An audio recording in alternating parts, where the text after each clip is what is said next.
Distinguished faculty and administrators, family and friends, classmates, welcome to our graduation. We made it. To my parents, whom I love more than words can say, thank you for your many sacrifices and your unending love. To my sisters, Christina, you are beautiful from the inside out. Always stay that way. Gabby, I'm sorry that you had to come listen to me ramble instead of celebrating your 7th birthday, but I promise that every single one of my classmates will go up to you later and wish you a happy birthday, right guys? And to all my family, church family, and friends, I love you all so much. Thank you for all your support. As I was preparing to write this speech, I started to ponder what I wish I'd done differently at Ascension. Now that my time here has come to a close, how would I change it? After hours of intense deliberation, I narrowed my regrets down to one person. Mrs. Miller, is there any way we could watch the end of Macbeth? I really feel like my English experience was slightly skewed by the fact that not once did we finish any film we started in your class. But hey, we've got to look at the bright side. At least with Mrs. Conkling, we got to see every epic finale. Who cares that we never watch the middle of movies? The plot, character development, the climax, those are way overrated. All jokes aside, class of 2015, if you had the opportunity, what would you change about your experience at Ascension? Would you change your athletic involvement? Many members of my class spent hours toiling for cross-country, swimming, basketball, golf, and track. For some of us, these hours of self-torture, activity became a way of life.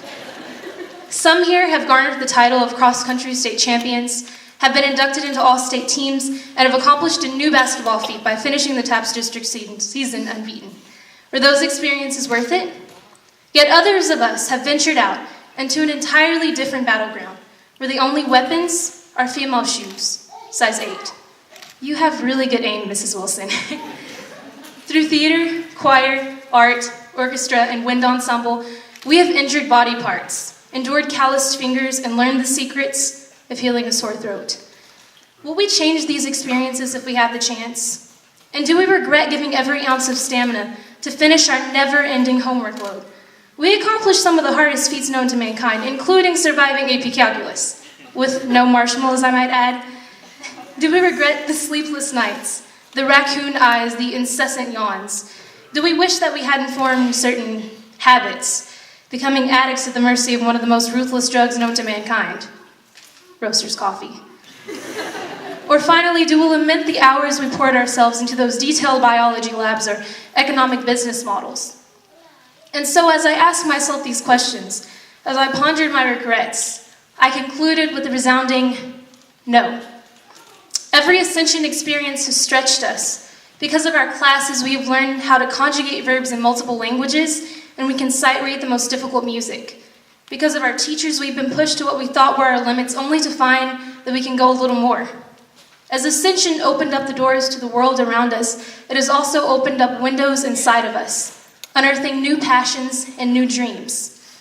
Some of us will study the most challenging levels of biology and chemistry, making new discoveries in science, engineering, and medicine that will shake the world.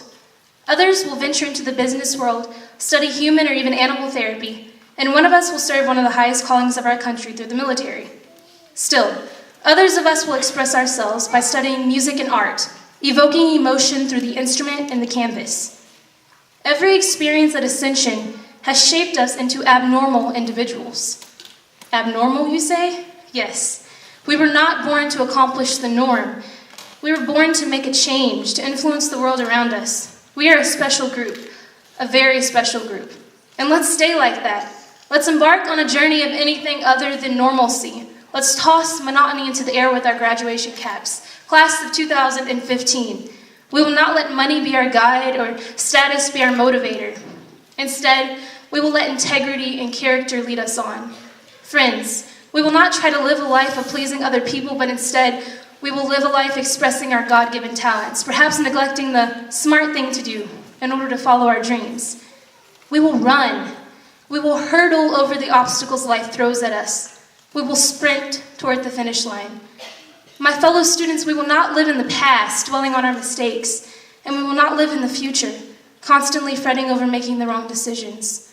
We will live and breathe in the here and the now. This moment, this chance, this opportunity. I have one thing that I want to leave with you before I go, and that is one simple verse. Micah 6:8. Seek justice, love mercy, and walk humbly with your God. Let us perform those three tasks. Let us seek to treat those around us as we want to be treated. Let us always forgive, and most importantly, let us always put the Lord first in our lives and give him the glory for every accomplishment and every success. My fellow classmates, you all have become my family. I will always be thinking about and praying for you all. I know that each of you will change this world with your talents and gifts. And to all the teachers of the class of 2015, we cannot have asked for a more distinguished, more intelligent, more remarkable group of people to instruct us not only in math, science, history, religion, but also to teach us about life. You have empowered us to better ourselves, and from there, to transform the world around us. So, I ask one more question to each of you, my 23 classmates whom I love. I saw you correcting me, Mrs. Miller. Would you change anything about the past 4 years? Together, let's answer with an emphatic no. Every moment has prepared us for the bright future ahead. And, as Mr. Harder says, armed with this information, we shall now proceed.